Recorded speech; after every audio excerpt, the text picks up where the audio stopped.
जय हिंद मेरे प्यारे साथियों, मैं हेमंत प्रजापति आप सबका स्वागत करता हूं आपकी अपनी प्यारी सी चैनल एचपी केमिस्ट्री क्लासेस में। डियर स्टूडेंट, आपको बता दें अभी तक आपने ध्यान दिया है, अभी आपने पढ़ चुके होंगे, हमें ऐसा आशा है केसी और केपी में संबंध के बारे में जान चुके हैं। अब फिर बच्चों हम जान रहे हैं साम्य स्थिरांक की मात्रा, जो केसी है उसका मात्रक क्या होता है। अभी डियर बच्चों यहाँ ध्यान देने की बात पर आपने अभी ध्यान दिया है कैसे, अभी जो आप ध्यान देते हैं, एक मिनट रुकना, एक minute, just a minute please. अभी आपने ध्यान दिया है जो इस पर बात करेंगे। अभी आपने क्या जाना है कि के P equal to K C and R T power del N, ये जान लिया अच्छे से। बताइए दिख रहा है व्हाइट बोर्ड पर अच्छे से? इसको आपने जाना है, दिख रहा है ना सही से? हाँ सही दिखा रहा है। जहां पर डेल एन क्या है, तो डेल एन को जान लीजिएगा। क्या डेल एन है? आपका गैसीय उत्पादों के अणुओं की संख्या माइनस, इसको ध्यान देना, माइनस गैसीय अभिकारकों के अणुओं की संख्या, अणुओं की संख्या। ठीक है, जैसे आपको डेल एन निकालना हमारी सिखाए तो कैसे निकालते, देखो एक एग्जांपल लेते हैं ये आपके लिए। PCl5 इक्वल उत्क्रमणी का चिन्ह PCl3 प्लस Cl।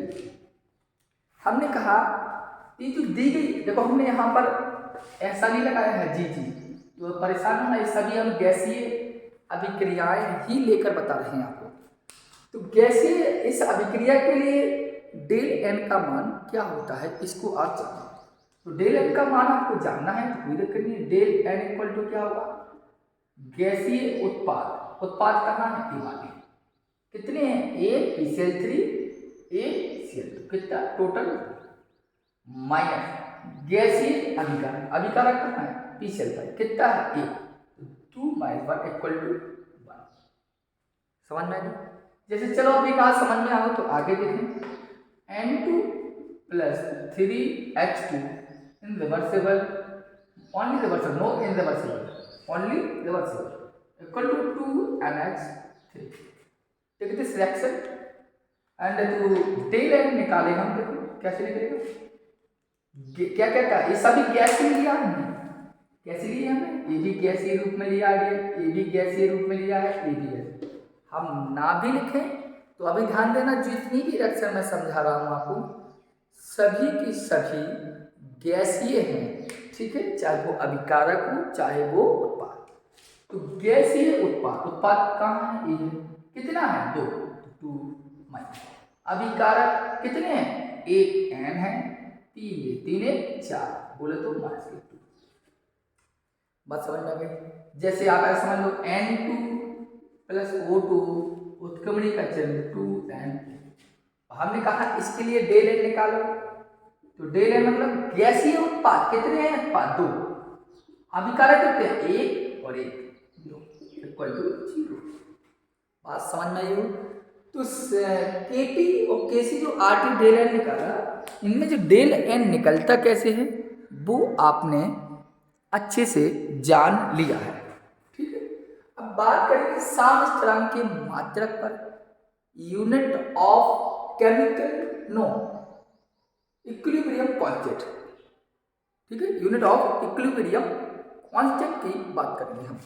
आइए, तो आप ध्यान देना, साम्य स्थिरांक की मात्रा करें तो आप जानते हैं सांद्रण के लिए, तो सांद्रण का जो मात्रक होता है, सांद्रण का जो मात्रक होता है वो क्या होता है? मोल प्रति लीटर।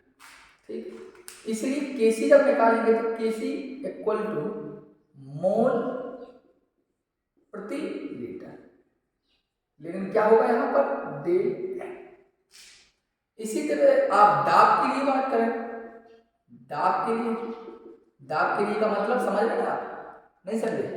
दाब के लिए मतलब जैसे के पी सी है बी, तो क्या होगा दाब मतलब वायुमंडल, वायुमंडल एटमॉस्फेयर के अकॉर्डिंग डेल एन। इतनी बात समझ में आ गई आपको? अब किसी भी एक समीकरण के अकॉर्डिंग लीजिए और आप निकाल के दीजिए।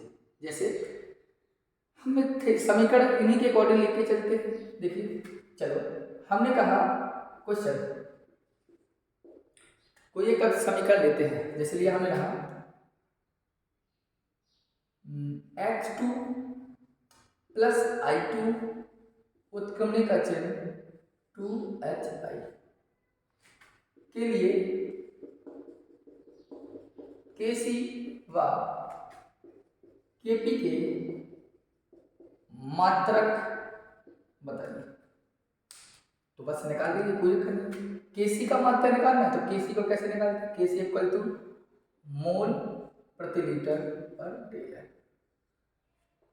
अगर केपी का निकाल तो कैसे निकालेंगे? केपी इक्वल टू वायु मंडल का डेल है, यही होता है। तो केसी केपी निकालना, तो सबसे पहले हमें चाहिए क्या? Del n. क्या चाहिए? Del n. तो डेल एन निकाल लीजिए आप, किसके लिए? H2 plus I2 equal to 2HI। तो डेल एन निकालेंगे, कैसे करेंगे?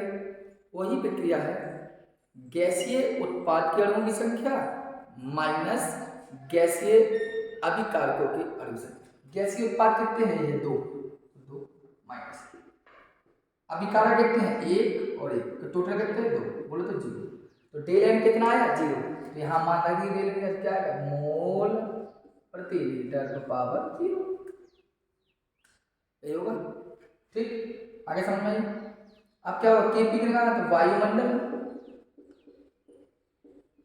पर पावर जीरो, बस आंसर आ गया। इसी प्रकार आप इसके लिए भी, इसके लिए भी और इसके लिए भी केसी और केपी के मात्रा ज्ञात कर सकते हैं। ये हमने आपको तरीका बता दिया, आप समीकरण लीजिए और हल कर सकते हैं। ठीक है, ध्यान दीजिए, इनको लिख लीजिए और अच्छा भी लगा होगा, भी लगे